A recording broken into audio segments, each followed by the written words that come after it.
It's April 2017, and in a couple of weeks, we're going to be bringing my mother, Maureen Quirk-Friel, to Ireland for her first trip to the homeland of many of our ancestors.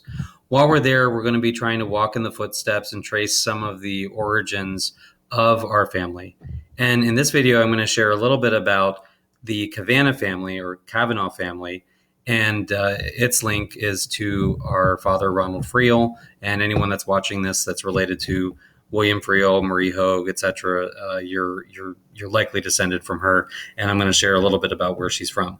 So, just to cut to the chase, what we found is that the Cavana family came from Dublin originally, or at least for in the early 1800s, and we believe that the great great grandparents were married at St. Catherine's Church in Dublin, which is still there and is just a couple of blocks from our Airbnb in Dublin.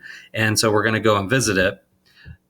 The way that we know that the family is from Dublin is kind of a complicated process, but it really starts with this needlepoint, which was made in the 1970s either by my grandmother Marie Hogue Friel or her sister Estelle Hogue, and we believe that it was made as a replacement for an earlier item that might have deteriorated or been damaged over time. But the information here is so specific that it really, really helped us narrow some things down. So again, we're talking about Anna Cavana. That was my father's grandmother through his mother. And Anna Cavana, her father was Michael Cavana. Now, Anna was born in Philadelphia.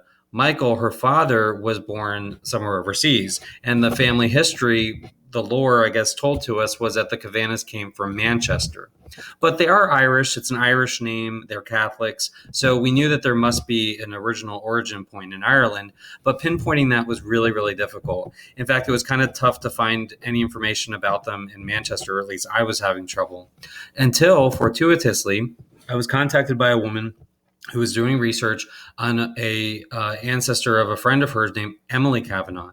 And as she researched it, she came across our information through Ancestry.com, and it all lined up that Emily Cavana was the sister to John and Michael. Now, she's not listed on here, but she married a man named Armstrong, so perhaps there's something with that because she's not on there, but everything really lines up really, really well. And I'll show you a little bit about that. So first and foremost, what she found in the records was that Emily's parents were John Cavana and Anne Killigrew. We didn't know the Killigrew, but the John and Anne names match what we have on the needlepoint, and the time frames involved match because they were married in 1820 at St. Catherine's Church in Dublin, which we showed the picture of earlier. And then their first daughter, Emily, was born a couple of years later and baptized at that same church. Now, we're thinking that Michael and John were born in Manchester, but we're not 100% sure. But the way that we know and are able to tie them from Dublin, which my correspondent found, to Manchester is this document, which is the 1841 census for Manchester.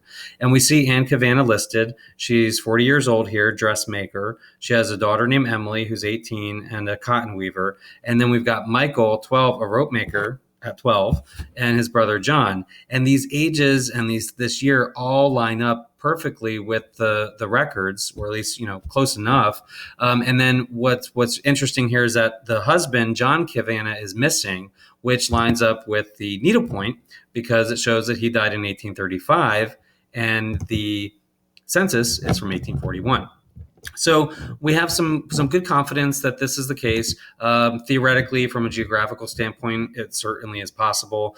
There was migration from Dublin to Manchester by a lot of Irish laborers, in particular around that time, because the union of Ireland to Great Britain happened around that time, and there was increasing competition, which was forcing many factories to close in Ireland, and people were going over to Manchester.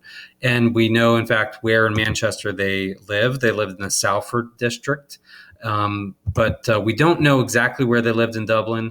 But we do know that they went to that church, the St. Catherine's Church. So we're going to be visiting that while we're there, and we will share some videos and pictures of our experience when we get back.